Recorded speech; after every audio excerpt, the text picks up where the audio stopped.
Inategemea wazazi. Mkinisikiliza kwa makini leo, liko jambo mtaenda kulianzisha kule nyumbani juu ya watoto wenu. Kwa hiyo ndani ya watoto kuna hamu itatokea itakayozalishwa na wazazi. Kwa hiyo ninaomba neema ya Mungu, nyinyi wazazi wawili mshikane, mweke tiki.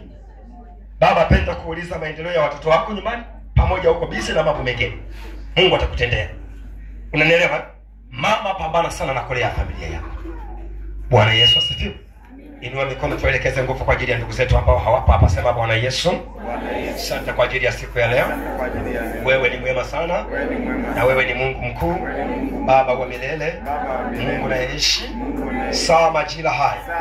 Tunatuma nguvu lile jiwe la mlimani uliloliamuru tutembee nalo. Baba, tunaliamuru sahihi katika jina la Yesu. Ikiwa wale ndugu zetu kuna uovu unaendelea, Baba, tunaomba msamaha na tunaomba huruma zako katika jina la Yesu. Tunaomba msamaha kwa niaba ya familia zetu, ndugu zetu katika idara mbalimbali, majirani. Tunaomba msamaha kupitia jina la Yesu. Tunaomba msamaha kwa ajili ya makuhani wa kisiasa na makuhani wa dini. Tunaomba msamaha katika jina la Yesu. Hata kwa ajili ya makuhani wale wa kichawi, tunaomba msamaha kwa ajili yao katika jina la Yesu, katika jina la Yesu, katika jina la Yesu. Na kwa sababu hiyo, Bwana Yesu, umesema tusimame na tujifunge viunoni mwetu na vifuani mwetu bidii ya haki. Na saa hii tunasimama kwa utayari kama mtu mmoja, tunasimama kama mtu mmoja kuelekeza mabomu kwa jina la Yesu.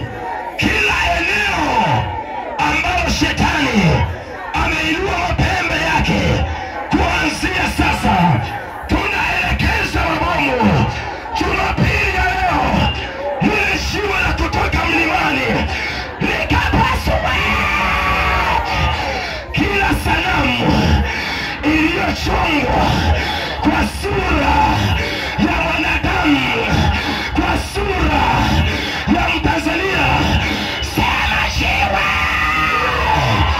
jiwe, jiwe. Kuanzia sasa, agenda zote za wafalme wa kichawi, wafalme wa kiganga, wafalme wa lamuni, wafalme wa nyota, tunaamuru kuanzia sasa hivi jua lisimame na mwezi usimame na nguvu za Mungu zishuke maeneo yote, mikoa ya Tanzania, Mwanza yote, Iringa, Mbeya, Bunda, Musoma, Serengeti, Manyara, Njombe, Kahama, Geita, Shinyanga, Simiyu, kila maeneo, Dar es Salaam, Dodoma, kila maeneo. Sema tunaamuru jiwe la kutoka mlimani likashuke mara moja, likashuke mara moja, likashuke mara moja. Tamka maneno hayo kwa nguvu. Sema likashuke, likashuke, likashuke, likashuke, likashuke. Kila uharibifu upigwe kwa jiwe, kila mabaya upigwe kwa jiwe, kila magonjwa upigwe kwa jiwe, kila hasara upigwe kwa jiwe.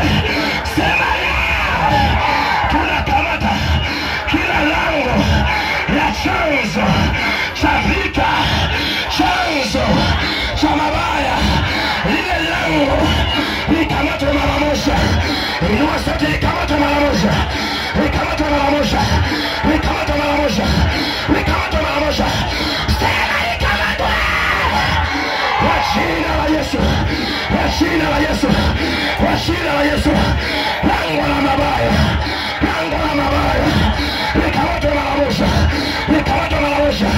kuanzia sasa. Lango la mabaya likamate mara moja kuanzia sasa.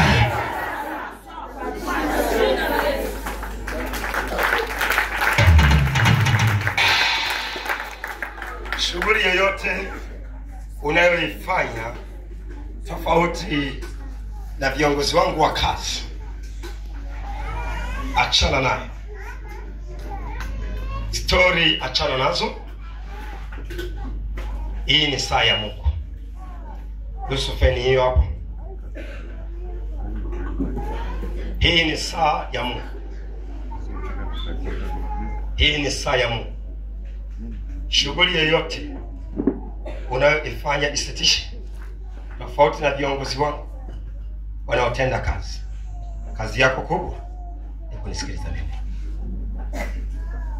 Amen. Unasikia yule mtoto wake alikuwa anakuka kifafa. Haleluya. Mungu wa mbinguni amemponya.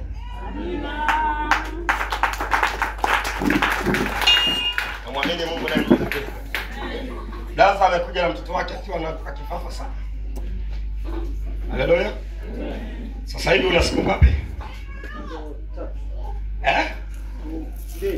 Una siku ngapi mpaka sasa hivi hapa? Leo ya 3. Leo ni siku ya 3. Sema amen. Amen. Swali la kumuuliza. Kifafa alichoona kinamuendesha mtoto, umekiona tena? Hapana, bado sijakiona tena. Amen.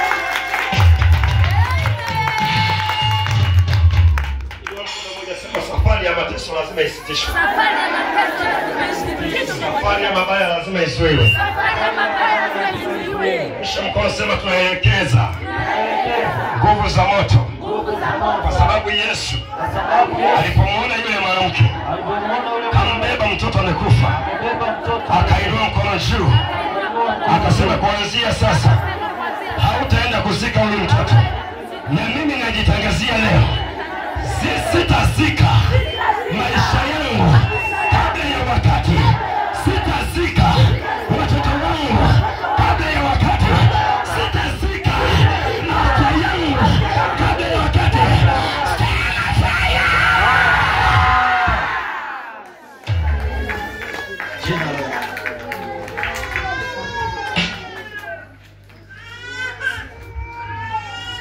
Wao walizika, sisi tutafufua.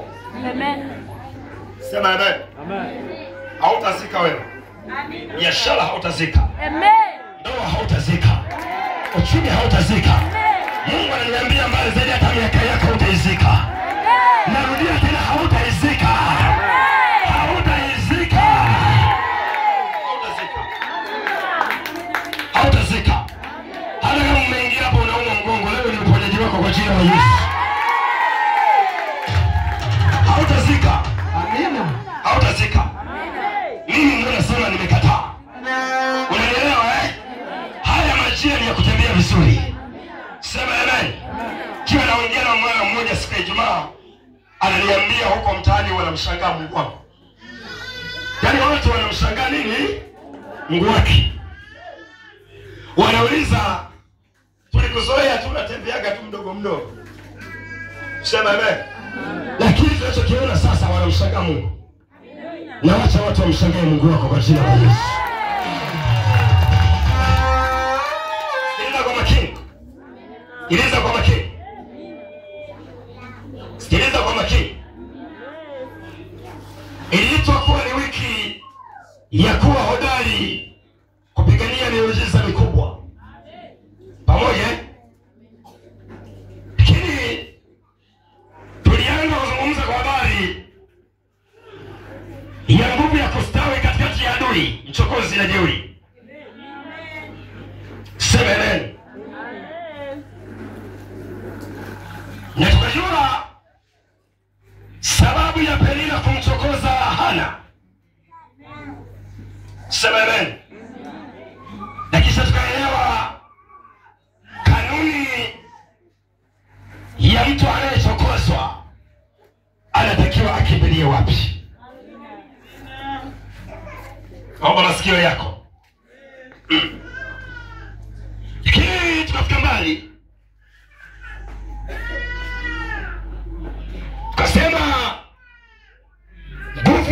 Mungu. Sema amen. Kaongea kwa habari ya nguvu nane. Nguvu nane. Basi mtu wa Mungu anatakiwa kuwa nazo. Na tulieleza sana. Sema amen. Unajua vizuri kwenye madhabahu hii, wiki hii hatujaomba kwa sababu. Na sababu iliyofanya tusiombe kwenye madhabahu ni kwa sababu ya matukio yaliyokuwa yametokea.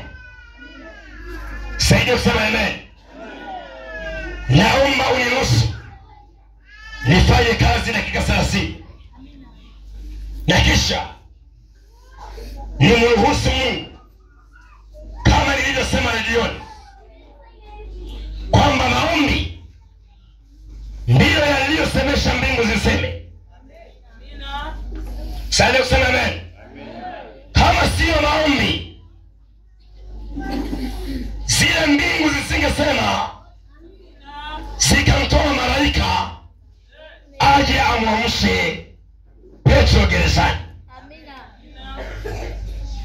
Biblia inasema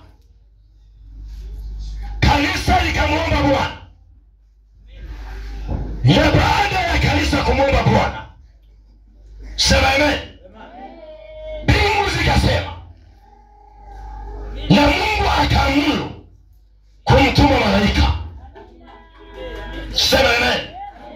Na malaika akashuka. Saidia maiki yako kidogo ipande juu kwa sababu tusema sana. Yule malaika akashuka, akamwangalia Petro yuko wapi. Anamwona Petro yuko ndani ya gereza, yuko katikati ya vikosi vinne vya askari.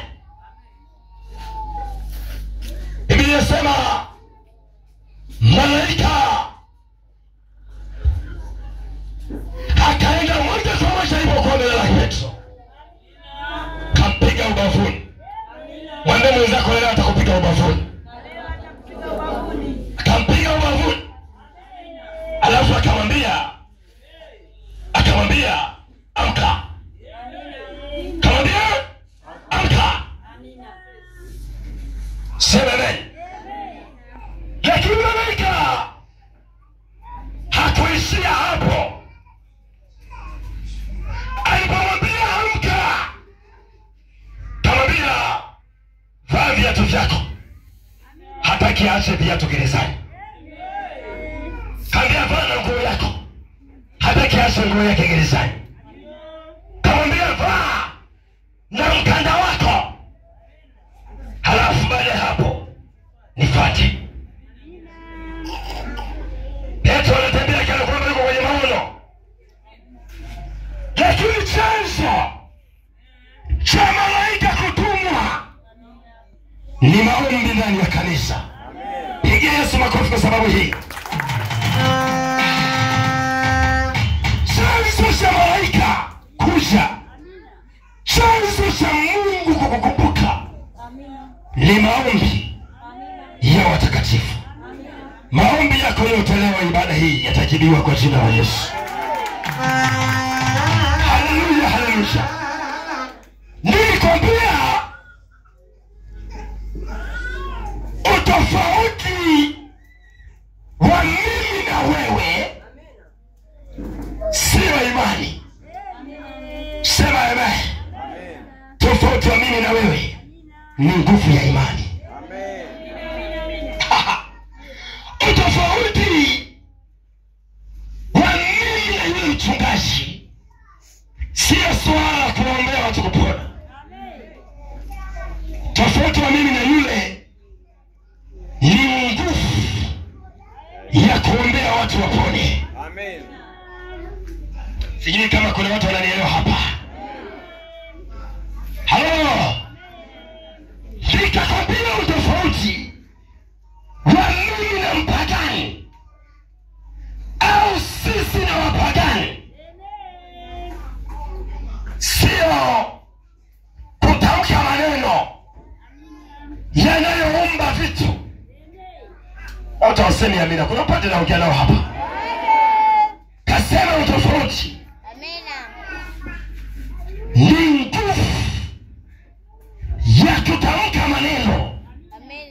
naye huleta matokeo.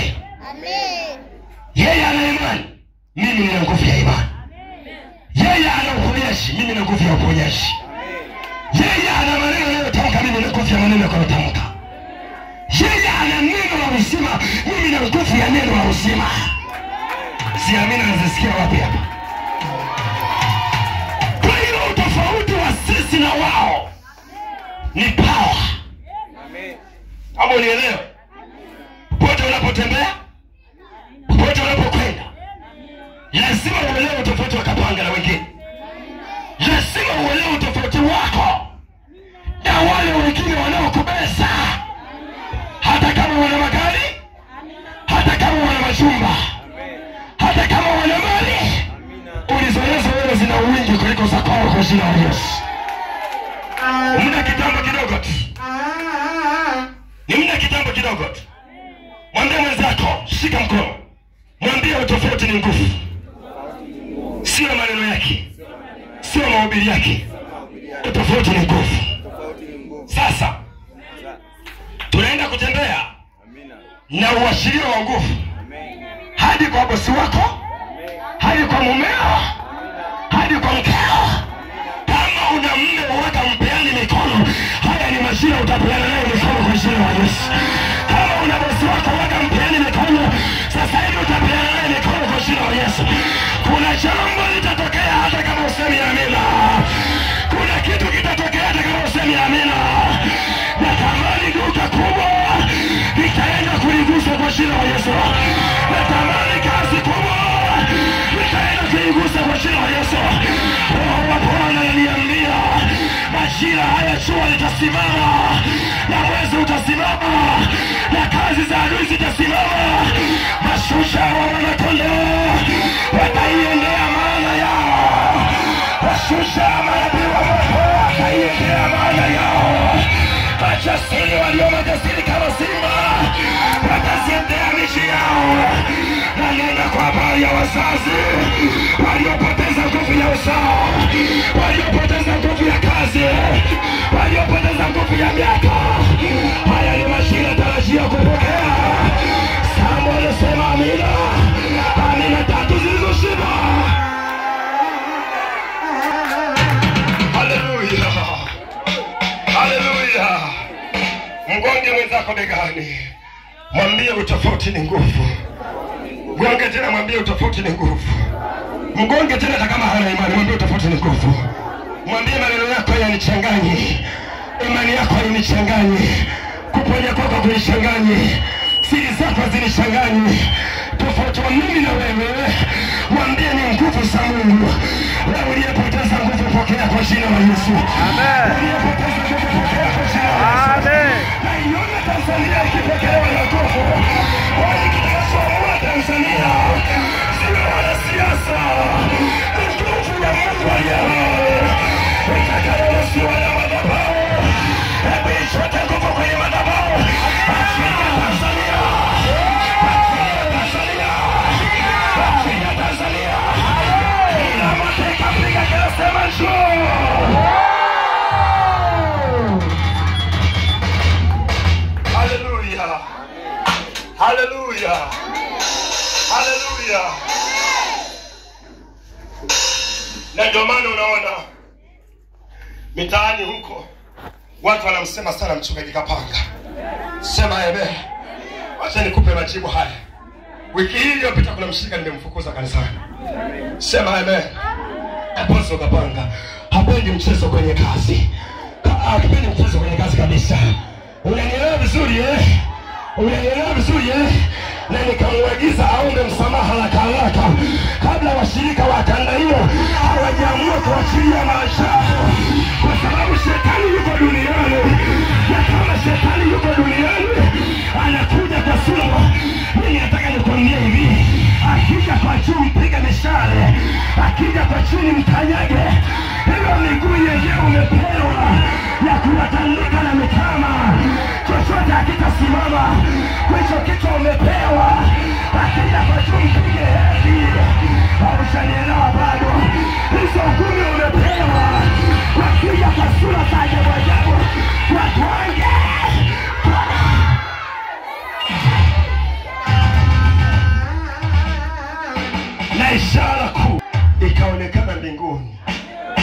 Unanielewa eh? Uliyekaa hapo unanielewa eh? Tatizo sio kuongea. Unanielewa eh? Na ndio maana unaona tu kakanisa haka tu. Kakanisa kenye kama mabati kabanda tu haka. Kwani kwingine vipi? Nisikilize nikwambie, kuna mmoja nikamsikia anasema hivi, eti watu hawatakiwi kupendeza. Yaani anahubiri kabisa eti watu hawatakiwi kupendeza. Sasa unataka Watanzania waendelee kuwa wachafu? Hayo mahubiri sio mahubiri bwana. Sikiliza nikwambie, shetani ndio ana tabia ya kuchafua watu bwana. Mungu anawafanya watu wawe safi. Hata kama useme amina, nakwambia shetani ana tabia kuwachafua watu. Akikupatia nguo ama kilemba kinakuwaseka ukatufae, lakini saa imeshawadia. Basi na ubadilike kama kigonga, uinuke kama kigonga, watembee kama kigonga. Hebu ukashua sema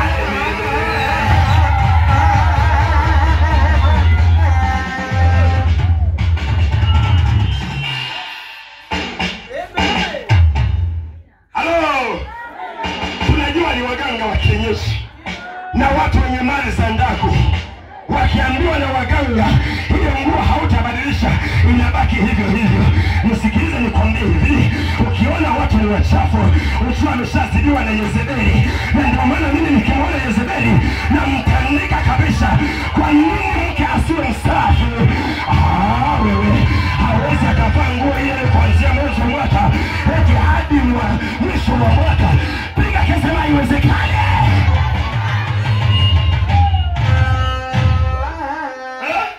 Eti ukisuka rasta dhambi.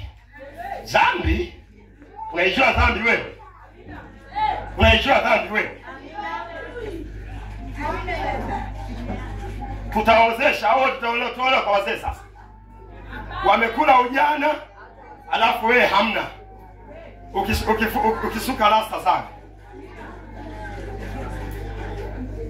Sema amen. Sasa wanaume tutasuwe na kuchomekea. Tutaambiwa tuanze kuvaa. Si Yesu alikuwa Myahudi. Sema amen. Mimi nasoma hakuna maana alikuwa anavaa suruali. Basi na sisi tunayehubiri tuanze kuvaa hivyo hivyo. Mbona mnavaa suruali? Na suruali yenyewe mmebana kama za kapana. Mwambie mwenzako lazima nionekane. Katika jina. Katika jina. Katika jina. Lazima nifanye nini? Lazima nifanye nini? Lazima nifanye nini? Soma habari za Yezebeli. Alifanya nini katika ujinga wa kuangusha watu? Sema amen. Wanaume wakikodoa watu nimeshaenda kwa ninamuona Yezebeli ameng'aa. Kwa sababu ni kanuni pekee iliyotumika kuleta nguvu ya ushawishi. Unanielewa eh? Na hata alichoshindwa Eva pale bustani ni kushindwa kuwa na roho ya ushawishi. Nisaidia kusema amen.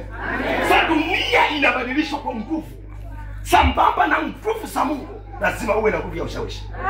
Sasa utaniambia Mungu anatenda. Sema amen. Mke wa Gerald amekauka. Nywele amekauka. Nguo amekauka. Unawaza hivi naongoza watu hapo. Mbona wewe basi tunabadilisha kila siku? Mwambie mwenzako kapanga anakuja duniani. Shetani anaweza kukuweka kwenye hali. Sema amen. Na ukajikuta kwani hujaona matajiri wewe? Mtu kakaa na nguo moja. Sema amen. Kiatu anavaa mpaka kileende hivi pembeni. Huyo ni Mungu wa nani? Mungu wetu ana nguvu za kutufanya tuwe huru. Unanielewa eh? Nilikasirika sana. Sema amen. Nilikasirika sana. Yaani wewe watoto wakivaa sare. Nisikize kabisa. Mbinguni wote wanavaa sare. Hawezi kusema amina. Acha kwanza tuseme amina ni umaskini huo. Na mimi nashughulika na roho ya umaskini lazima ifuachie.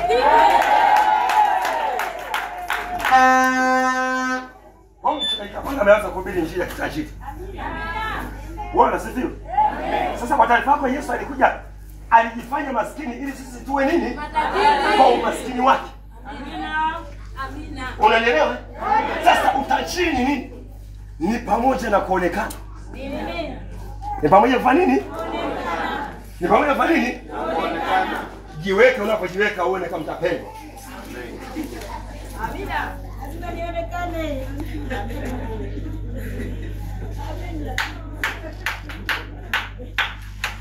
Bwana asifiwe. Amina. Bwana asifiwe.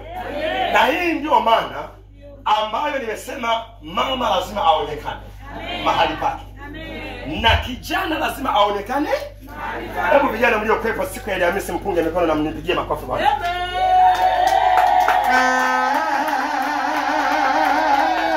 Na mlionaje yale maombi?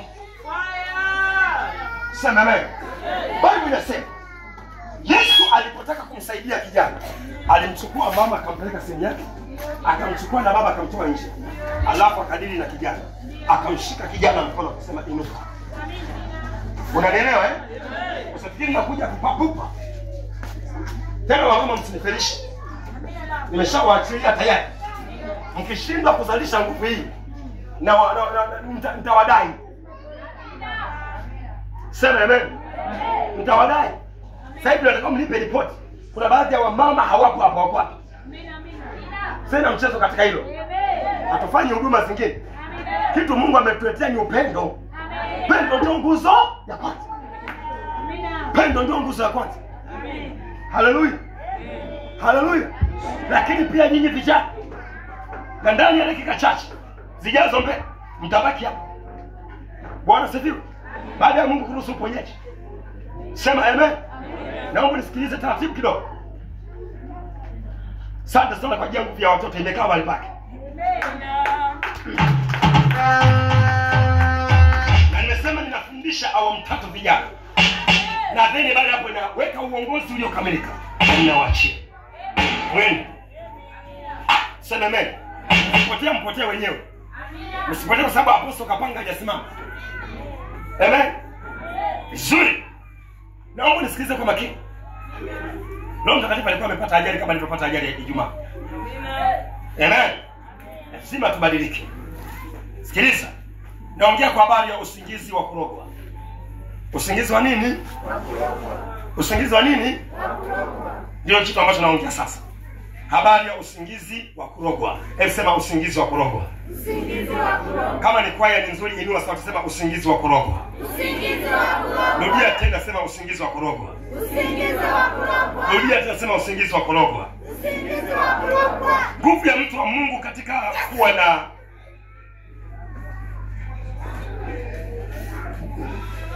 nguvu ya mtu wa Mungu katika kuwa na maisha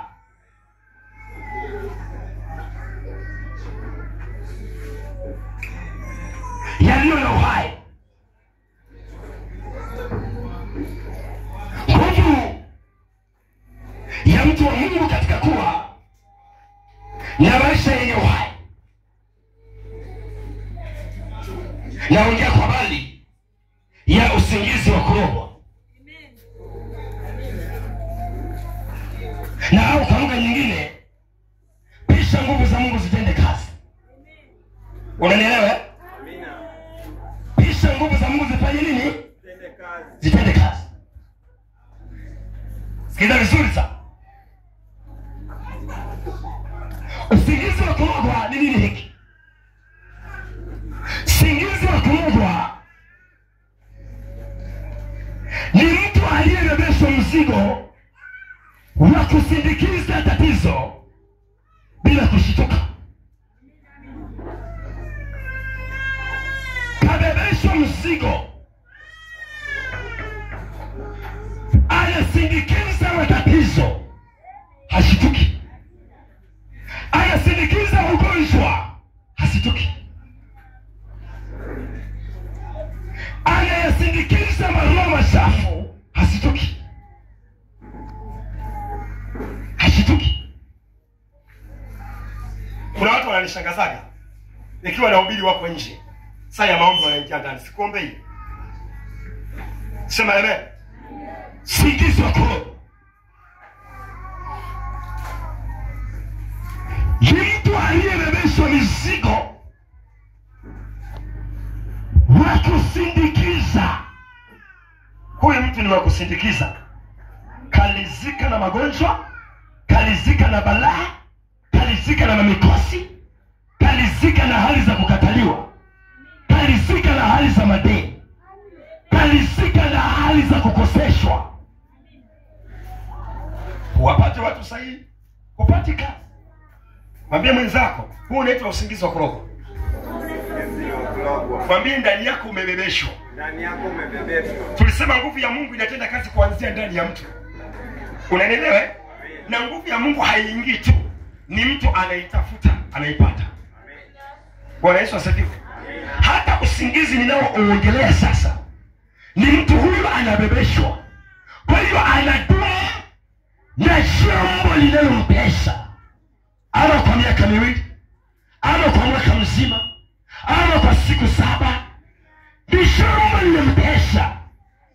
Bwana asifiwe. Hivi umezulumika mwaka huu, anakuja mwingine na kusurumu tena, na mwingine na kusurumu tena. Wewe utakuwa mjinga eti?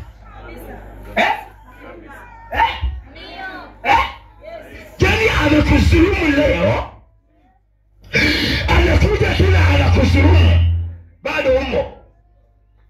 Anajitokeza mwingine na yeye anakusurumu, bado tu umo. Hausemi amen?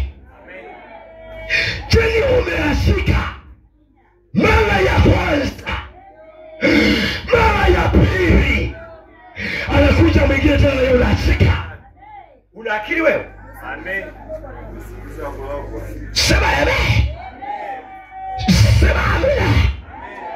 Jani mtoto wa kwanza umezaa na baba mwingine, wa pili tena unazaa na baba mwingine, anakuja watatu bado umo.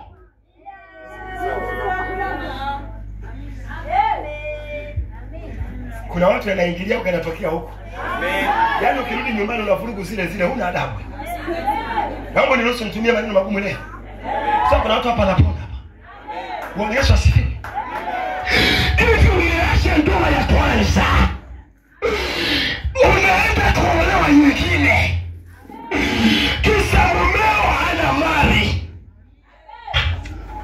Bwana asifiwe. Amina. Hivi unafikiri yule utakayempata watatu yeye atakuwa na mali? Na unadhani ana utofauti na yule mwingine?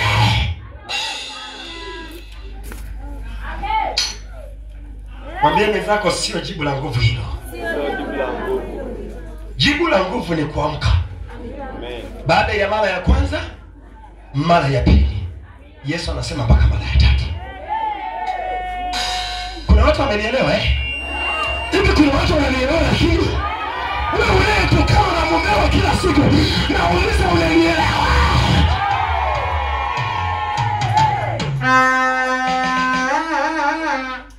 Shetani anaporoga akili wakalaweka wadulika. Kwa nini mtu anaingia kwenye mikasa? Mara ya kwanza, mara ya pili, mara ya 3. Rafiki, yani mimi mwenyewe niliibiwa mara ya kwanza. Unanielewa? Hiyo mara ya kwanza namna walivyoniibia, walisema hivi, tunaomba utuonyeshe mahali fulani. Ile kabla sijamjibu akatokea mwingine. Akasema unauliza wapi rafiki? Halafu yeye anajifanya yuko pamoja na mimi. Wajinga ndio wale wao, nikaingia kingi. Jamaa akasema sasa tumuonyeshe ni pale tu. Amesema natupa hela. Nikiangalia ninauza kahawa ya shilingi 100. Sema amina. Na mimi naongea na wewe ile wale kulizwa kwa jina la Yesu. Na kama ushawahi kulizwa, usingekaa hapa. Na ndio maana nakuletea habari ya kukuamsha kwa jina la Yesu. Nisikilize. Tukaondoka. Tumefika pale. Kwa kadri tunavyozidi kwenda, majamaa yanazidi kuongea habari zao. Tukafika mahali yani katikati ya watu tukakaa kama majinga. Sema amen. Katikati ya watu, mimi huku jamaa, huku jamaa. Mimi mtoto nimewekwa kati. Najieleza basi. Majamaa yakanipa karatasi kula. Nikala karatasi. Halafu akasema ukitema shikilia hivi. Sema amena. Shikilia. Bwana asifiwe. Halafu jamaa akasugua hapa. Najua mahubiri yangu ni magumu leo. Kwenye mguu wangu akasugua hapa. Pakatoa moshi. Nikasema Mungu wangu. Jamaa akasema mwaka fulani baba yako mdogo alikufa. Nikikumbuka ni kweli anaitwa baba mdogo Charles. Alafu akasema huyo baba yako mdogo aliyekufa hajawahi kuvaa viatu mpaka amekufa. Ni kweli. Huyo baba yangu ndugu yangu mpaka mkwe mzee hajawahi kuvaa viatu. Wala kanda mbili hajawahi. Niambie kuroga kwa namna hii. Bwana asifiwe. Usione unavaa viatu vimechakaa wewe. Yaani angalia hata viatu ulivyokuja navyo leo kanisani. Yaani hivyo ndio vikali. Yaani hivyo ulivyovaa ndio vikali. Kwenye nyumba nzima hiyo ndio vikali. Sio umekaa. Na kuamuru amka kwa jina la Yesu. Na kuamuru amka kwa jina la Yesu. Watu wananielewa huko mbele hawanielewi. Na kuamuru amka kwa jina la Yesu. Mwisho wa mchezo mimi mwenyewe nikazama mfukoni, nikatoa shilingi 10,000 kasoro 250. Nikawakabidhi wale jamaa. Halafu akaniambia hivi, nenda tulikokutana. Tumekutana Kariakoo. Wenyeji wa Dar es Salaam niwaambie. Kama mwenyeji wa Dar es Salaam nisha mkono juu. Wenyeji wa Dar es Salaam. Mungu wangu.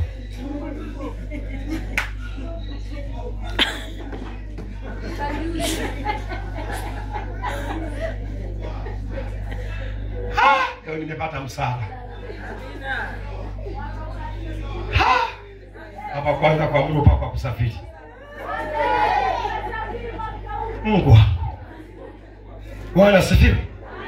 Yaani ni kama kunitoa hapa hadi kwenda cha Kishiri kule Kishiri Center kwenye hai, sema amen. Jamaa wakanipeleka sasa, tuko pale wakaniambia hivi, huo uchafu ulioshika kwenye mkono. Kwenye mkono nilipochungulia hivi nikaona kama vidamu kumbe ni mate. Akasema sasa uchawi uliouona hapa ndio uliologiwa wewe. Sisi tunataka tukupe maji. Nenda katupe ule uchawi kule ulikokutana. Akasema utakapotupa usigeuke nyuma. Usigeuke nyuma. Nenda. Nikaacha pale wallet ina 10,000 kasoro 250. Ndio hela niliyokuwa nayo. Unanielewa Na vikombe vya kahawa hivi. Nenda katupe tulikokutana uchawi.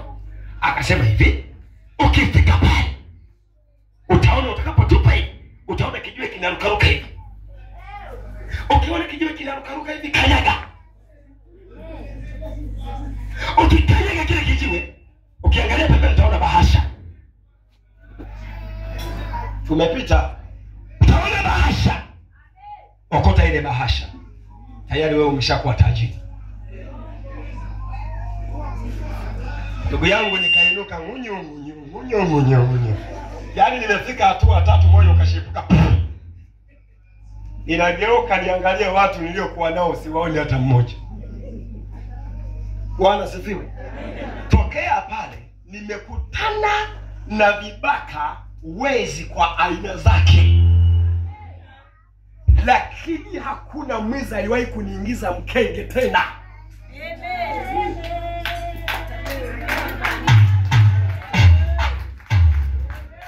Bwana sifiwe.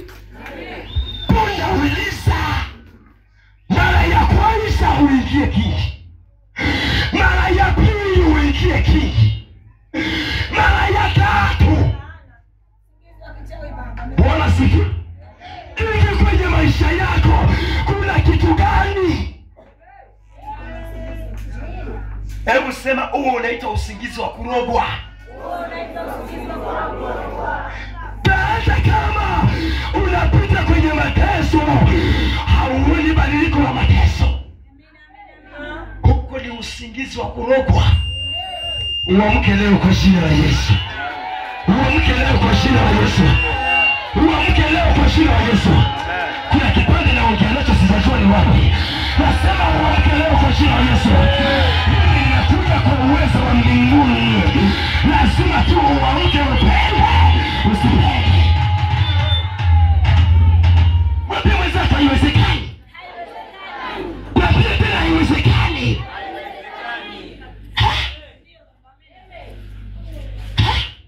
Kwanza, kutokea mara mbili hali mbovu ni dhambi. Unanielewa? Wamama mnanielewa? Ukiona umeolewa, mume akakunyuka makofi hashituki. Shituka. Ukiona umeoa, mbona msinielewe?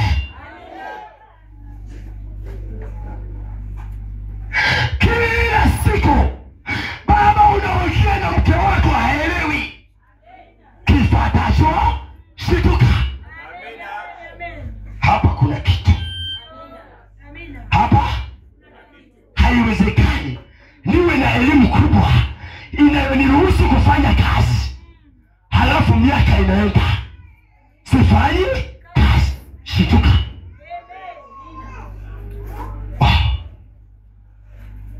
Dada, nipungia mkono kule nyuma. Wewe mwenyewe unaniangalia, nipungia mkono. Wewe mwenyewe unaingeukia pembeni, wewe mwenyewe. Muone hajioni. Wewe mwenyewe nipungie mkono. Wewe mwenyewe. Wewe mwenyewe. Wewe mwenyewe. Wewe kase wewe. Wako wengi.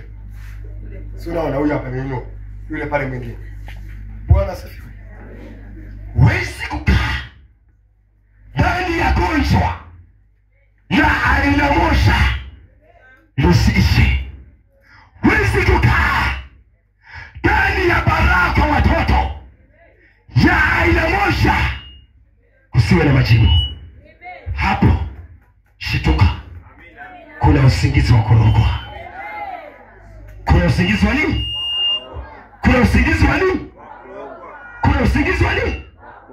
Kwa hivyo usingizi wa kurogwa ni mtu aliyebebeshwa mizigo, halafu ni mtu wa kusindikiza. Nasindikiza. Mwangalie mwenzako, mwambie unasindikiza nini wewe? Anachokisindikiza kimekaa miaka miwili, hakileti majibu ya ushindi. Huko ndio kuruka huko. Na hiyo ndio aina ya usingizi yenyewe. Nisaidie kusema amen.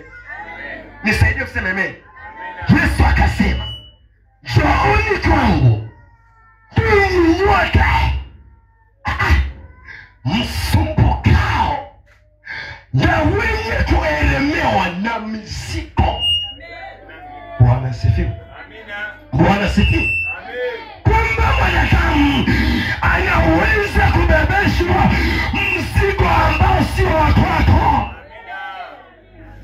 Yesu anasema itakuwa katika siku hizo na mizigo yake, na mizigo yake itaondoka wapi? Usini, itaondoka wapi? Nashangaa. Amen. Itakuwa katika siku hiyo na mzigo wake utaondoka mabegani mwako.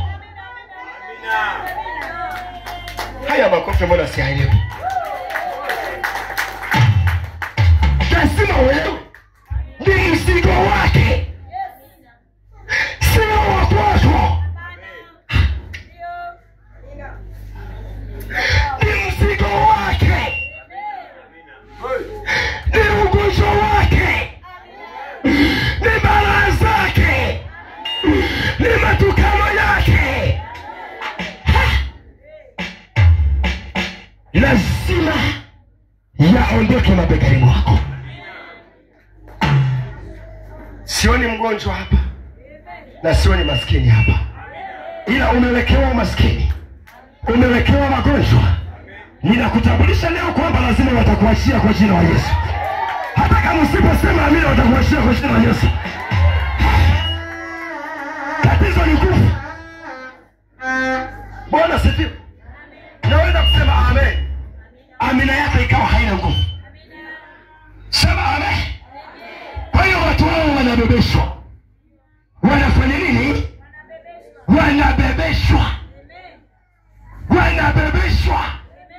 Alafu unaanza kusindikiza, unaondoka huyo na kwenda huyo, unakwenda huyo.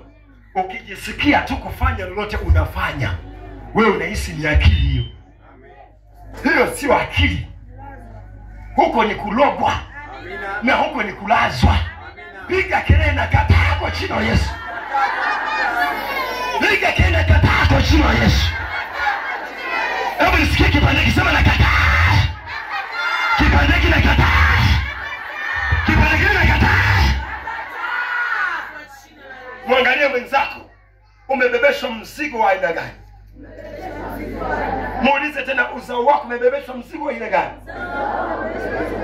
Muulize tena, uchumi wako umebebeshwa mzigo wa aina gani?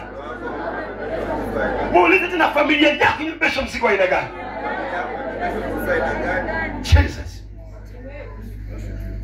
Mzigo wa aina gani? Sema amen. Yote nayo yasema hapa yanasikika. Kama ugonjwa unanisikia, balaa inanisikia, mikosi inanisikia, na ndio maana